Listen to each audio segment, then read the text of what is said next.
Welcome back to Tutorial Tidbits. I'm Elizabeth St. Hilaire, and this week I want to show you how to make yet another one-pull gel print that has complex layers, colors, patterns, and textures, and glitter.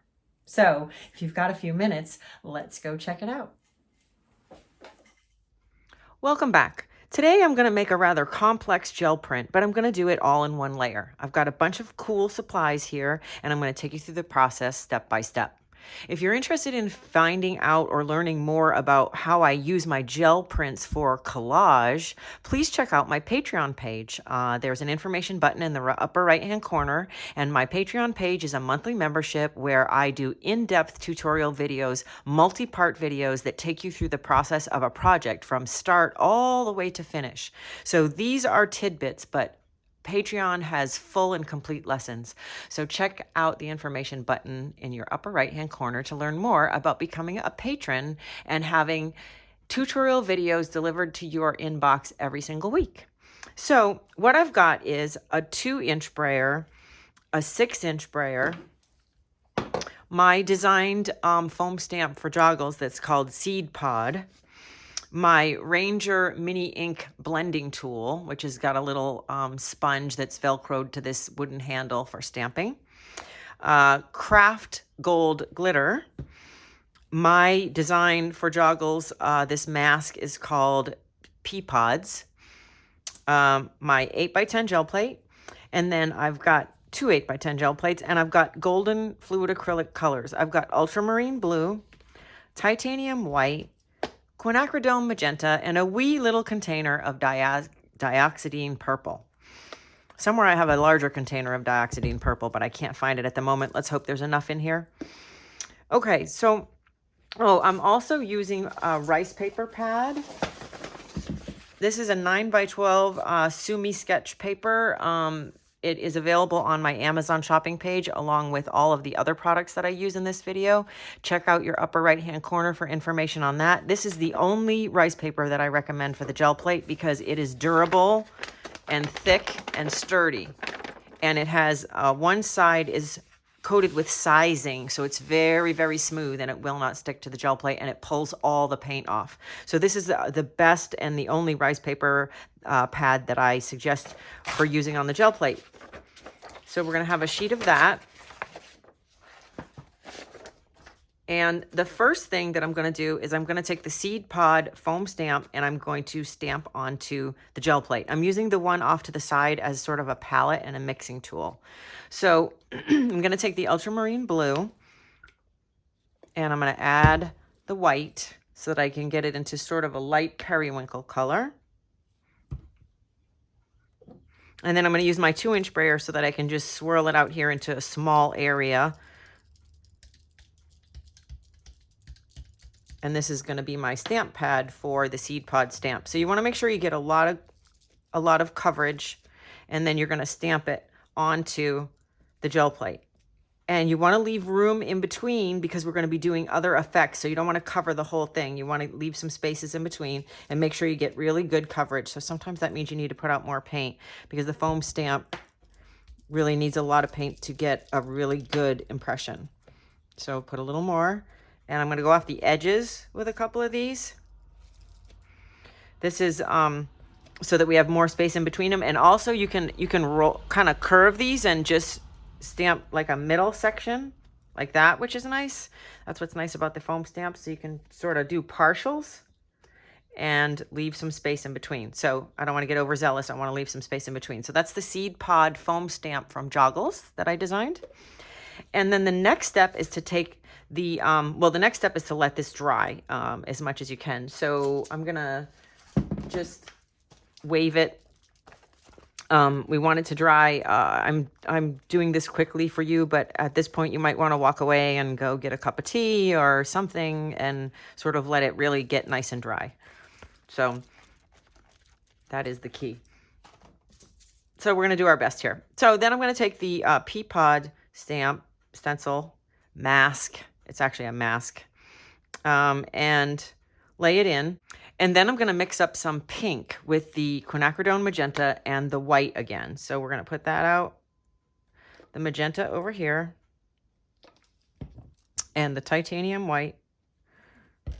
And again, I'm going to use the little brayer, but I'm going to roll this off onto a piece of paper that I have off to the side to get that periwinkle paint off of it as much as I can. And now I'm going to create a light pink. I want this pink to be a little bit darker than the periwinkle, so I don't want to use tons of white.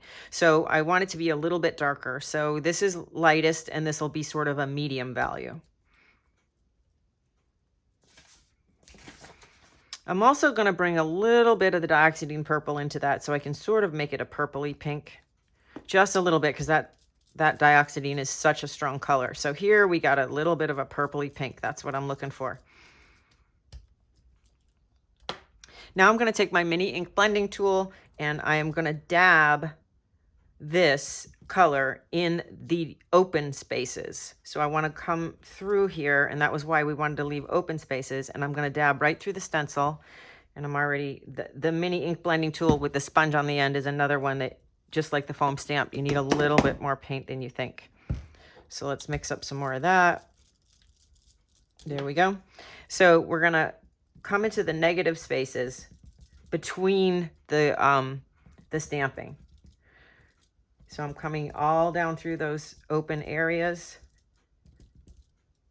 and sponging through the stencil. So I'll get those fun swirly patterns onto the gel plate. Now, I can get a little bit more paint off the roller, the brayer, and then I'm going to gently bring some of it into the foam stamp areas, but very lightly and gently, unless you walked away for an hour and you're sure that it's really totally dry. So I don't want to rub it. I'm just going to gently dab it into some of those areas. And then we're going to lift it up and see what we think. So here's a big old open area, but that's all right. See if we got good coverage of both. And I feel like I do have that right now. So let's have a look and see what you think of how that looks. So I like the way that looks with the combination of the two. So I'm going to take the stencil off, set that aside. And at this point, it's a good idea to have a basin of, a dish basin of soapy water, which I do off camera. And I'm going to throw my stencil and my foam stamp in there so that I can wash them later, but the water will keep them wet. So that's how you can keep your stencils and your foam stamps in good condition.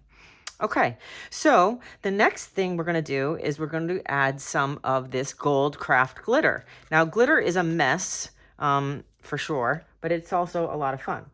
So we're going to sprinkle that just as much as you want, so more or less into the plate.